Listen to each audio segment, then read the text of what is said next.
Hello students, आज की हमारी वर्कशीट है वर्कशीट नंबर 39 और ये वर्कशीट क्लास 10 के बच्चों के लिए है, जिसमें सामाजिक विज्ञान समकालीन भारत दूसरा हम लोग पढ़ रहे हैं। और आज की वर्कशीट में हमें जानना है राष्ट्रीय अर्थव्यवस्था की जीवन रेखाएं, जो कि हम लोग पिछले कई वर्कशीटों से पढ़ते आ रहे हैं, जिसमें कि हमने इस जीवन रेखा में सड़क जाल और रेलवे को पढ़ लिया है।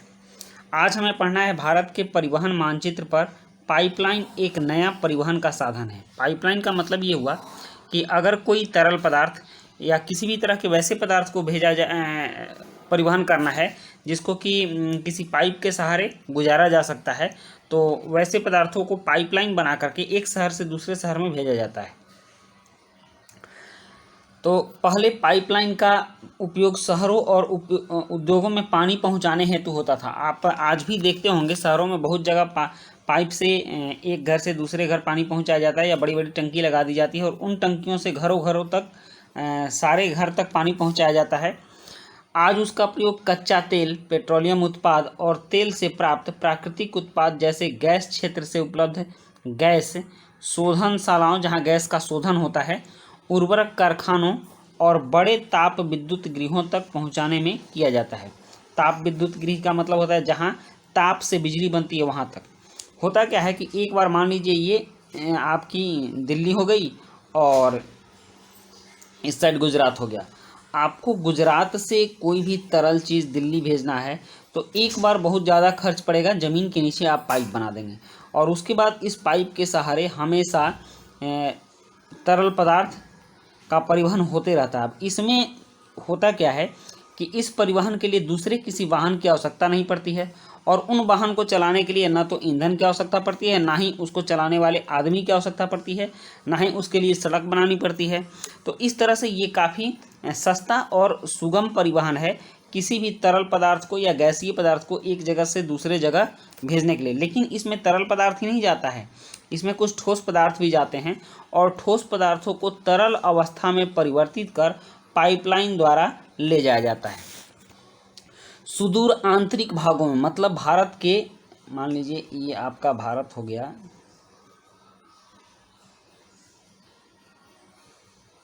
ये मान लीजिए सपोज भारत हो गया, तो अगर भारत में बहुत अंदर तक भी कोई चीज़ पहुंचाना हो, मान लीजिए बम्बई है और मुंबई है, मुंबई से यहाँ तक आपको पहुंचाना है, तो आप पाइपलाइन के माध्यम से भी बहुत आसानी से पहुंचा सकते हैं और इसमें होने वाले बहुत सारे परिवहन खर्चों को बचा सकते हैं।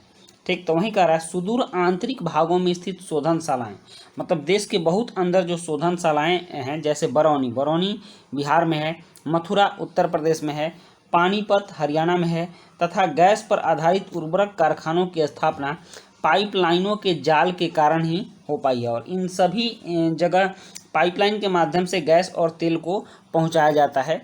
पाइपलाइन बिछाने की प्रारंभिक लागत अधिक है, शुरू में उसको लगाने में लागत अधिक आती है, लेकिन इसको चलाने की लागत न्यूनतम है और इससे सामान एक जगह से दूसरे जगह भेजने में बहुत कम खर्च करना पड़ता है और सामान बहुत सुरक्षित मात्रा में बिना बर्बाद हुए वहां तक एकदम 100% पहुंचता है। इसमें कह रहा है वाहनांतरण देरी, मतलब वाहनों में जो सामान भेजा जाता है उसमें जो देर होता है वो इसमें नहीं होता, तथा हानियां इसमें लगभग नहीं के बराबर होती हैं और किसी भी तरह की हानि और बर्बादी इसमें सामान की नहीं होती है। देश में परिवहन के तीन प्रमुख देश में पाइपलाइन परिवहन के तीन प्रमुख जाल हैं, तो वो कौन कौन से उसको हम लोग देख लेते हैं। तीन तरह के पाइपलाइन, मतलब तीन जगह से मुख्य पाइपलाइन भेजे गए हैं, उसको हम लोग समझते हैं। करा ऊपरी असम के तेल क्षेत्रों से गुवाहाटी, आप जानते हैं कि असम में पेट्रोलियम उत्पाद मिलता है और वहाँ से गुवाहाटी और बरौनी और इलाहाबाद के रास्ते कानपुर उत्तर प्रदेश तक एक पाइपलाइन है और इसकी एक शाखा बरौनी से राजबंद होकर हल्दिया तक, मतलब पश्चिम बंगाल हुई जाती है, हल्दिया पश्चिम बंगाल में है, तक दूसरी राजबंद से मौरी ग्राम तक और गुवाहाटी से सिल्लीगुड़ी तक है। तो ये पहली पाइपलाइन का मार्ग हो गया और ये दूसरी पाइपलाइन का मार्ग हो गया।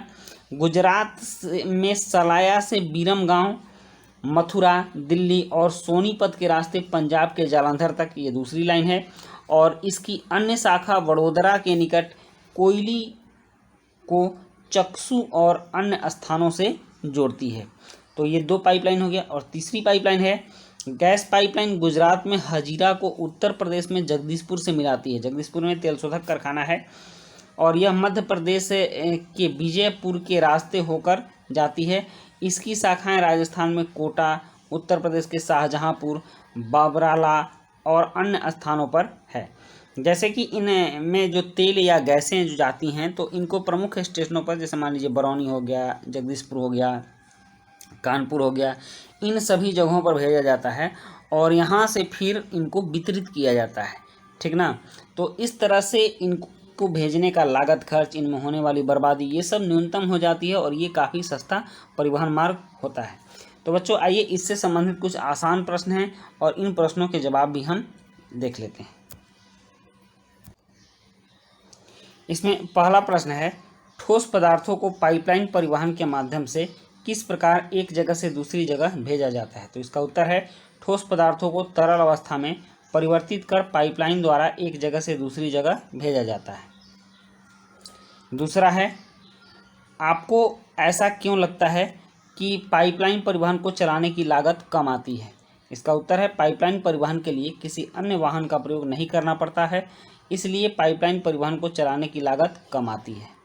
नेक्स्ट तीसरा प्रश्न है, देश में पाइपलाइन परिवहन के 3 प्रमुख जाल कौन से हैं। उत्तर है, देश में पाइपलाइन परिवहन के 3 प्रमुख जाल निम्नलिखित हैं। पहला, ऊपरी असम के तेल क्षेत्रों से गुवाहाटी, बरौनी और इलाहाबाद के रास्ते कानपुर तक। दूसरा, गुजरात में सलाया से बिरमगांव, मथुरा, दिल्ली और सोनीपत के रास्ते पंजाब के जालंधर तक। और तीसरा, गुजरात में हजीरा से उत्तर प्रदेश में जगदीशपुर तक। अब चौथा प्रश्न है, पाइपलाइन परिवहन के माध्यम से आपके घर तक क्या पहुंच पाता है।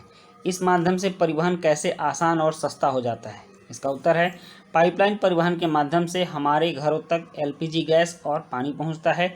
इस माध्यम में अन्य वाहन की आवश्यकता नहीं पड़ती, उन वाहनों को चलाने की लागत खर्च नहीं लगती, इसलिए यह परिवहन आसान और सस्ता हो जाता है। तो बच्चों इस तरह से आपके सारे प्रश्न कंप्लीट हो गए, आपकी वर्कशीट भी कंप्लीट होती है। तो मिलते हैं हम लोग नेक्स्ट वर्कशीट में, तब तक के लिए गुड बाय।